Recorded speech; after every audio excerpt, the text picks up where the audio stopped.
kalau sampai terjadi seperti itu, Bang. Oke. Karena orang besar ini. Iya. Saya meminta respon dari Bara JP dulu deh. Gimana ini sebenarnya kan sesimpel itu aja gitu, ditunjukkan tidak sampai berlarut-larut begitu, tidak memakan waktu, ditunjukkan saja, diperlihatkan kalau memang memang benar, kebenaran itu memang nyata adanya begitu.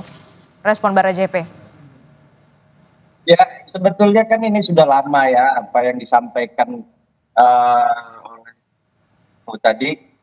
Sudah lama Pak Jokowi dari dia presiden periode pertama sampai periode kedua sampai akhir masa jabatannya kemarin ini dibiarkan dan tidak ada juga dilakukan apa kita atau eh, relawannya atau Pak Jokowi sendiri melaporkan kan, artinya itu hak pribadi beliau dan untuk menyampaikan memperlihatkan bahwa ijazah beliau itu sudah dilakukan dari beliau sebagai wali kota, sebagai gubernur, itu waktu itu Pak Roy Suryo itu Pak Menteri waktu itu, waktu Pak Jokowi gubernur, terus presiden, dan itu ada proses yang dilakukan tahapan-tahapan baik di KPU ya ataupun di kepolisian untuk mengurus pencalonan beliau. Jadi saya rasa keabsahan itu yang bisa menyatakan apa yang disampaikan Pak Jokowi waktu itu, yang berhak itu saya untuk menyampaikan atau tidak itu saya, atau saya akan sampaikan itu, yang meminta tuh nggak boleh. Apa waktu itu ada rombongan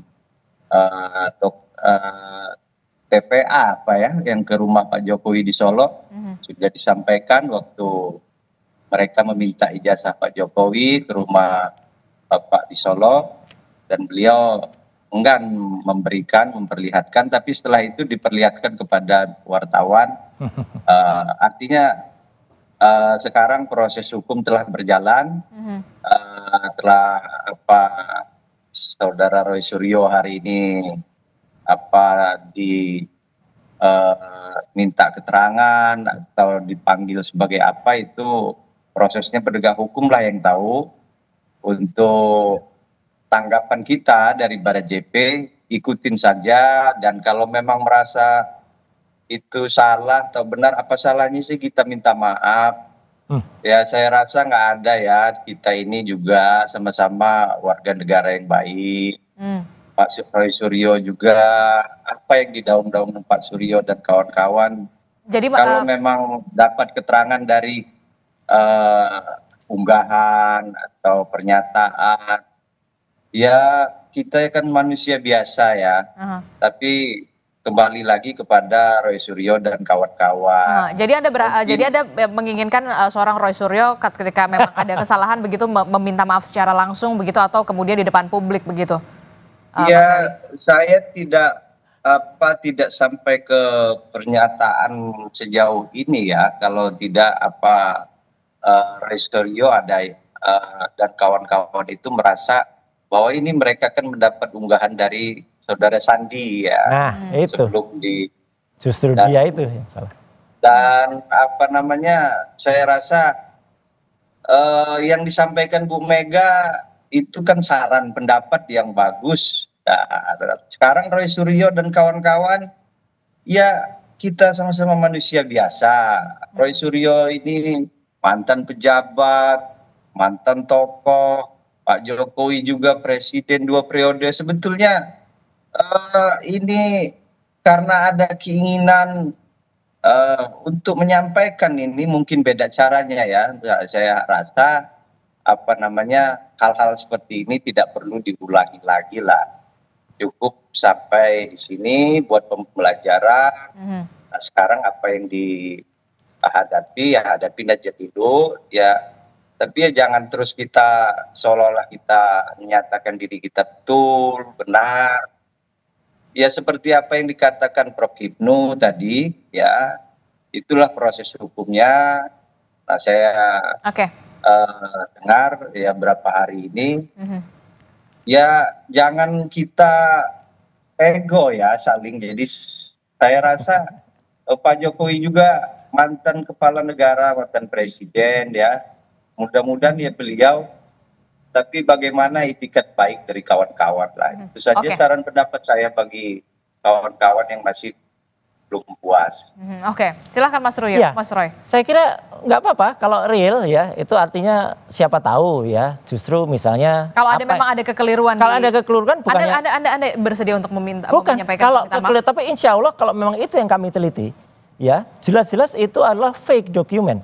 Ya ternyata kalau ternyata yang diunggah? yang diunggah oleh Sandi, ya itu. Oke. Nah ternyata kalau misalnya Sandi mengunggah dokumen yang salah, dia juga harus yang minta maaf. Tapi kalau ternyata dokumen itu ternyata yang salah adalah yang punya Pak Jokowi, ya Pak Jokowinya juga harus minta maaf, gitu. Kan clear aja, kita kan katanya semua equality before the law, semuanya sama di muka hukum.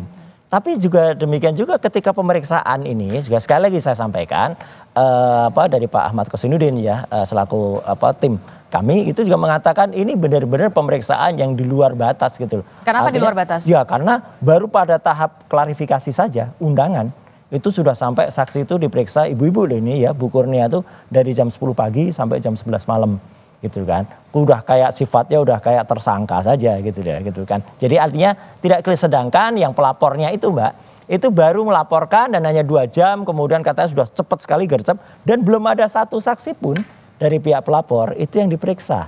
Gitu. Kalau ada imbang dari mereka juga diperiksa, kemudian misalnya semua dokumennya juga ditunjukkan. Sekali lagi saya mengatur terima kasih kepada Ibu Mega, Presiden kelima kita yang masih masuk pada golongan orang yang waras ya di Republik ini, yang kembali mengungkapkan pendapat. Saya kira pendapat waras ini perlu Mbak diikuti oleh kader-kadernya gitu ya. Gitu. Jadi menurut Anda penyidik juga perlu juga memeriksa seorang Sandi begitu yang juga. Oh iya. Anda kan Betul, dari unggahan itu. karena kan dia itu yang menampilkan dan saya baru bergerak setelah ada postingan dari Sandi pada tanggal 1 April itu. Tanggal 1 April. 1 April.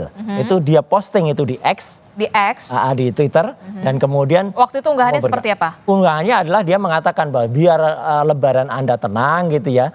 Inilah ijazah yang asli, dia bilang gitu. Oke. Nah, itulah kemudian kenapa kami dari dasar unggahan itulah kemudian. Ya, karena unggahan itu lebih maju dari fotokopi yang disampaikan oleh Dekan Fakultas Kehutanan, Pak Sigit Sunarta, yang masih berupa fotokopi hitam putih. Ini berwarna. Jadi, kalau ini berwarna ini menarik untuk diteliti. Dari situ kita kemudian. Jadi awalnya Anda meneliti yang dari kehutanan dulu?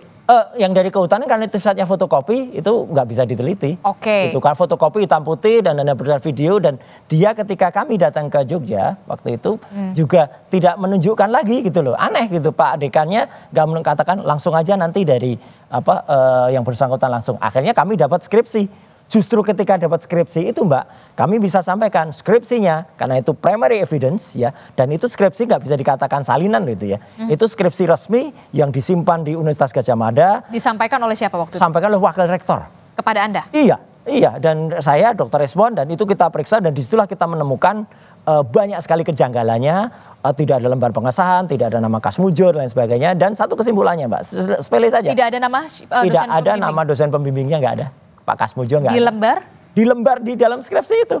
Kan aneh gitu. Yang namanya dosen pembimbing, meskipun itu bukan dosen pembimbing akademik ya, misalnya ya, meskipun itu dosen pembimbing skripsi, meskipun sekarang ada juga kayaknya ada sinkronisasi. Tadinya dosen pembimbing skripsi loh ya, terus sekarang dikoreksi jadi oke lah. Tapi tidak ada lembar pengujian, dan kesimpulannya kita jelas.